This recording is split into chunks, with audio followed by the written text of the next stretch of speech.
जय महाकाल। आज हम लोग होली के विषय में जानेंगे। होली क्यों मनाते हैं? होली आने वाली है तो सभी को पता है। होली का नाम सुनते ही हमारे मन में मस्ती से छाया लगती है, क्योंकि होली पर हम रंग बिरंगे रंगों से खेलते हैं। होली रंगों का त्यौहार है। होली एक ऐसा त्यौहार है जहाँ एक छत के नीचे बच्चों से लेकर महिलाओं और बूढ़े व्यक्ति तक धूमधाम से होली की खुशियाँ मनाते हैं। लेकिन क्या आपको पता है कि हम होली क्यों मनाते हैं? होली का एक खुशियों का त्यौहार हमारे देश में ही नहीं बल्कि कई देशों में बड़े ही धूमधाम से मनाया जाता है। होली का त्यौहार हिंदुओं का प्रमुख त्यौहार माना जाता है, लेकिन इस त्यौहार पर हर धर्म के लोग मिलकर प्रेम से त्यौहार को मनाते हैं। माना जाता है कि इस होली का त्यौहार एक दूसरे में व्याप्त राग द्वेष को खत्म करने का काम करता है और एक दूसरे के प्रति स्नेह बढ़ाती है। हमारे देश में जितने भी त्यौहार मनाए जाते हैं उन सब के पीछे कई पौराणिक कथाएं छिपी होती हैं। होली का त्यौहार मनाने के पीछे भी कई सच्ची घटनाएं छिपी हैं, जिसके बारे में हम आपको बताने जा रहे हैं। होली के दिन को शुभ दिन माना जाता है। होली का त्यौहार हर साल बसंत ऋतु के समय फागुन यानी कि मार्च के महीने में आता है, जिसे पूर्णिमा के दिन मनाया जाता है। होली आने पर सर्दी खत्म हो जाती है और गर्मी की शुरुआत होती है। पौराणिक कथाओं के अनुसार यह कहानी है प्रहलाद और उनकी भक्ति की।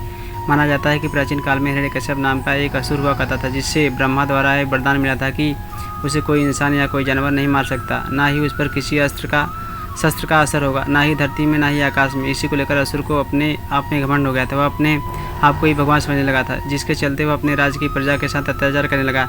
बताया जाता है कि असुर ने अपनी प्रजा से भगवान विष्णु की पूजा करने से भी मना कर दिया था, क्योंकि असुर अपने छोटे भाई जिसे भगवान विष्णु ने मार दिया था उसका बदला लेना चाहता था। हिरण्यकश्यप का एक पुत्र था जिसका नाम प्रहलाद था, लेकिन प्रहलाद अपने पिता की बात को नकारते हुए भगवान विष्णु की पूजा करता था। हिरण्यकश्यप का प्रजा में इतना खौफ हो गया था कि लोग उसे ही भगवान मानने लगे थे, लेकिन प्रहलाद ने अपने पिता को कभी भगवान नहीं माना। लेकिन प्रहलाद की यह बात हिरण्यकश्यप को मंजूर नहीं थी। असुर ने प्रहलाद कई बार समझाने का प्रयास किया, लेकिन प्रहलाद ने अपने पिता की एक न सुनी। इसी को लेकर असुर ने अपने पुत्र प्रहलाद को मृत्युदंड देने का फैसला किया। प्रहलाद को मारने के लिए असुर ने अपनी बहन होलिका से सहायता मांगी। होलिका हिरण्यकश्यप की बहन थी। होलिका को भी भगवान शिव द्वारा एक वरदान प्राप्त था, जिसमें उसे एक वस्त्र मिला था। जब तक होलिका के तन पर वो वस्त्र रहेगा तब तक होलिका को कोई भी जला नहीं सकता। हिरण्यकश्यप ने होलिका को आदेश दिया कि वह प्रहलाद को अपनी गोद में लेकर आग में बैठ जाए। आग में होलिका जल नहीं सकती, क्योंकि उसे वरदान मिला था, लेकिन उसका पुत्र उस आग में जलकर भस्म हो जाएगा, जिससे सबको ये सबक मिलेगा कि अगर उसकी बात किसी ने मानने से इनकार किया तो उसका भी अंजाम उसके पुत्र जैसा होगा। जब होलिका प्रहलाद को लेकर आग में बैठी तब वो भगवान विष्णु का जाप करे, तो उसी समय ऐसा तूफान आया कि होलिका के शरीर से लिपटा वस्त्र उड़ गया और होलिका भस्म हो गई। और वहीं दूसरी ओर प्रहलाद को अग्निदेव ने छुआ तक नहीं। तभी से हिंदू धर्म के लोग इस दिन को बुराई पर अच्छाई की जीत के रूप में देखते हैं और उस दिन से होली उत्सव की शुरुआत की गई।